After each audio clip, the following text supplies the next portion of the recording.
Hello दोस्तों, हम है भोजपुरिया तड़का और हम सुनावनी भोजपुरी में न्यूज बड़का। तो रउआ लोग भोजपुरी में खबर सुनल पसंद करनी त का सोचत बानी, फटाफट चैनल के सब्सक्राइब करी और घंटी जरूर दबाएं। चले वीडियो शुरू कर जाओ।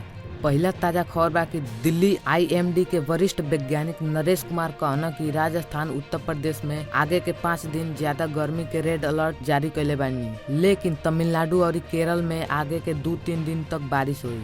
दूसरा ताजा खबर बा कि भाजपा के राष्ट्रीय अध्यक्ष जेपी नड्डा कहना कि आम आदमी पार्टी राष्ट्र के विरोध करे वाला से गहरा रिश्ता बा। पंजाब चुनाव में भी आरोप लागल रहे कि आम आदमी पार्टी के आतंकवादी से फंडिंग मिलल बा। ए पर अरविंद केजरीवाल अभी ले कोनो जवाब नहीं दिले। तीसरा ताजा खबर बा कि बनारसी उत्तर प्रदेश में प्रधानमंत्री नरेंद्र मोदी बनारसी जनसभा में कहना कि ई पहला बार भइल बा कि हम काशी के नामांकन अपनी माँ के बिना करैनी। माँ गंगा ही हमार माँ है, यही से हम कहले रहनी कि माँ गंगा पहले हमके काशी बुलैली, फिर अब माँ गंगा हमके गोद ले लेली।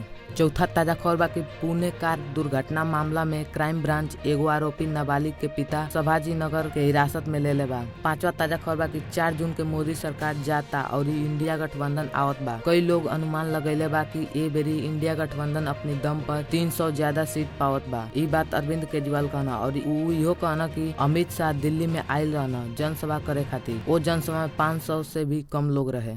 छुआ ताजा खबर बा कि कांग्रेस अध्यक्ष मल्लिकार्जुन खड़गे प्रधानमंत्री नरेंद्र मोदी के झूठे के सरदार बोलना। कहना कि नरेंद्र मोदी जितना झूठ केहू ना बोलेला। दावा कहना कि भाजपा पार्टी लोकतंत्र के समाप्त कईल चाहत बा। हरियाणा में जनसभा में कहना कि लोग भाजपा से तंग हो चुकल बा। सातवां ताजा खबर बा कि केंद्रीय गृह मंत्री अमित शाह लोकसभा चुनाव के 5वां चरण पूरा भइले के बाद भाजपा के 310 सीट मिलल बा, एकर दावा कहना। 8वां ताजा खबर बा कि मोदी काराकाट लोकसभा क्षेत्र में एनडीए प्रत्याशी उपेंद्र कुशवाहा के चुनावी प्रचार के खातिर प्रधानमंत्री नरेंद्र मोदी आवत बाना। पीएम मोदी के रैली में बीजेपी काराकाट लोकसभा सीट पर पवन सिंह के हवा बिगाड़े के कोशिश करी। जानकारी के मुताबिक प्रधानमंत्री नरेंद्र मोदी 25 मई के काराकाट लोकसभा सीट के अलावा बक्सर और पाटलिपुत्र लोकसभा सीट पे भी चुनावी रैली संबोधित करी है।